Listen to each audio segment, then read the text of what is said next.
So over here, you can see that I got some emails right here. And let's say I want to go around and let's say, for example, access this email right here. So now what you can do with this email is you can go around and delete out this email by clicking on the delete button right here. You can go around and click on the dustbin icon right here, and you can delete out the email just like this, whatever you want. You can go around and click and the email will be deleted.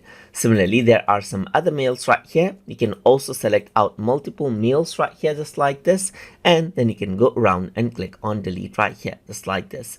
So now what you can do is you can go around over here onto, let's say for example, onto the deleted items section, and you'll be able to see your deleted emails right here.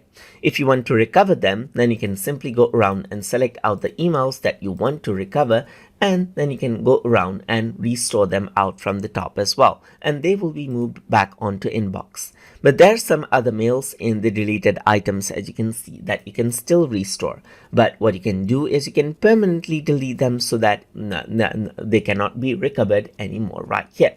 So you can recover the items deleted from this folder, 2 items over here, or you can go around and select out all and then further delete them out as well. So I'm just going to go around and select them all and empty the folder, or you can click on the delete button again and permanently delete the selected item.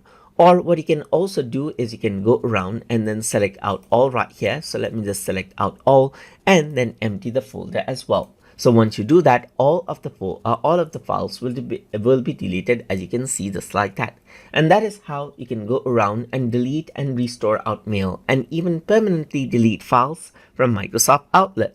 So hope you guys learned something as always. And as always, please like, comment, share, and subscribe.